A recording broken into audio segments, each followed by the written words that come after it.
We're fast approaching 3 years since Anna Walsh was last seen, alive or dead. And now husband Brian, he's finally on trial for her alleged murder. If you are hazy on the details, you can be forgiven. It's been a while. The prosecutors in Dedham, Massachusetts, which is just south of Boston, say that Brian murdered this beautiful, beautiful wife of his on New Year's Day, 2023, and then hacked her body into pieces and then put them all in separate trash bags and dumped them in separate trash bins all around the area. The cameras actually caught him, right? Surveillance caught him doing some of this. And Brian Walsh's Google searches filled in the rest of the picture because 4 days before Anna Walsh vanished, Brian sat down with his son's iPad, nice, and Googled, what is the best state to divorce for a man? I added that for a man, right? That's just really dumb, right? Because it could have been her, but you asked for a man. Also, 4 days later, he searched, how long before a body starts to smell? Allegedly. Also this, 10 ways to dispose of a dead body if you really need to. I like that last part, if you really need to. I'm trying to think the thought process, adding the if you really need to. Like, how is that going to help your Google? And then this one, can you throw away body parts? Like, what, is it against the law? Are you going to get in trouble for it? It might be the least of your worries. Dismemberment and the best ways to dispose of a body. And hacksaw, best tool to dismember. And then this next one, this is my personal favorite. How long for someone to be missing to inherit? Wow. That one that's like what I call motive. I call that motive, right? There was and is physical evidence as well as those Google searches. Police say that they recovered blood-stained towels and rags and gloves and clothes of Anna, purse, shoes, driver's license, personal stuff. They found blood in the couple's house and a bloody knife in the basement. They found protective coveralls. They found a hacksaw. Remember that, Google? Also found a hatchet. What they never found, however, was this beautiful woman. They did not find beautiful Anna Walsh. Did not find her body. But they did find, again, some of the clothes, the personal items covered in her blood. And many of those were found in a dumpster that was right near Brian's mom's condo. That's really nice, bringing your mom into it, allegedly. So what is an alleged murderer and dismemberer to do faced with airtight proof of what happened after Anna died, but not necessarily how she died? Brian Walsh decided to flip the script on day one of jury selection. So he just stood up and stunned the Superior Court by pleading guilty to 2 of the 3 charges that he was facing: misleading the police and conveying a human body in violation of the law. And here is how that whole thing played out in court. Let's roll it. Mr. Walsh, did you in fact willfully remove or convey the body of Anna Walsh or her remains, not being lawfully authorized to do so? Yes, Your Honor. Mr. Walsh, did you in fact willfully mislead various law enforcement to include members of the Cohasset Police Department and the Massachusetts State Police with the intent to impede or interfere with a criminal investigation of Anna Walsh's disappearance? Yes, Your Honor. I didn't get more clear than that. Yes, Your Honor. And our thanks to Law and Crime for giving us that video, I should add. So you should know this. This was not a plea bargain. No, I know. I thought so too. I thought, why are you bargaining anything away when they're still going to take you to trial for murder?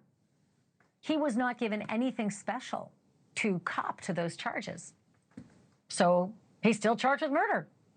My first guest was in the courtroom today and has been on this story since day one. Bob Ward is a top investigative reporter. As I said, he's with Boston 25 News. He is legendary in the Beantown area. Welcome back to the program, Mr. Ward. Did you, I said you didn't have it on your bingo card, did you? No, no one in the courtroom. Maybe the prosecution knew this was coming, but none of us, the observers, the reporters that I was with, none of us saw this one coming.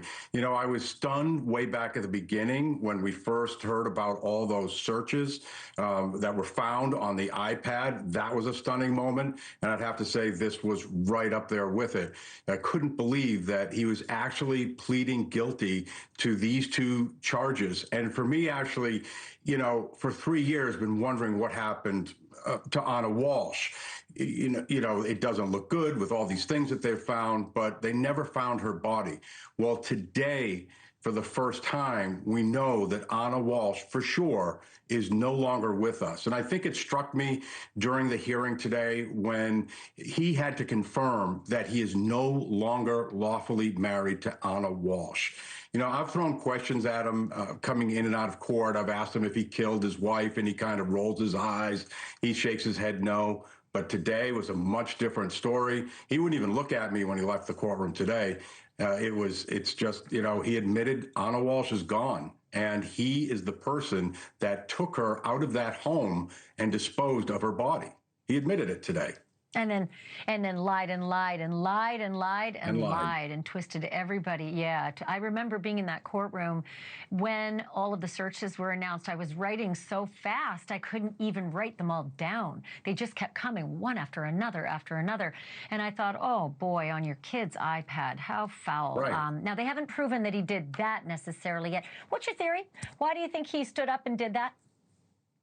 I think this is a defense strategy because they're whittling everything down, and it all now rests on the homicide charge. He is, you know, now charged with murder, with first-degree murder. And if he's found guilty in Massachusetts, a mandatory life no parole. So I think what they're trying to do is get all the bad stuff out of the way. You know, say that, okay, yes, he did cut up her body. Yes, he did do those internet searches. Yes, he did lie to police. But he's not going to admit that he did anything to his wife. And I think that is the whole thing. What is the evidence that he actually murdered Anna Walsh? And that is what they're trying to do here. All you need is one or two jurors to have reasonable doubt, and this may work. I've seen it happen. I've seen it happen many times. I was in the Casey Anthony courtroom, and the jurors just could not get over the big leap because there wasn't a body, right? There were some skeletal remains, but there was no forensic, you know, clue there as to who really did this, right? And it really sure felt like Casey did it. She sure acted awfully. She lied like a sidewalk. But ultimately, the jurors couldn't leap over the chasm of, did she really put tape over her daughter's nose and mouth and kill her? And so it can happen. I get it. Here's the thing, though. He's so repulsive, right? He's so repulsive in the way he would have conducted all of this, especially with two little kids in the home, especially using the child's iPad. What was the mood inside the courtroom when all of this happened? I'm sure everybody was trying to figure it out quickly, but were there a lot of sort of eyes being rolled like, nice try, it'll never work? I think maybe a little bit later we were kind of doing that when we all kind of talked about it. But in the moment, we were all just trying to figure out, did we just hear that correctly? Did he really plead guilty to these two charges? Because like I said, for 3 years, he's been just kind of a rock. I did nothing wrong. I don't know what happened to her.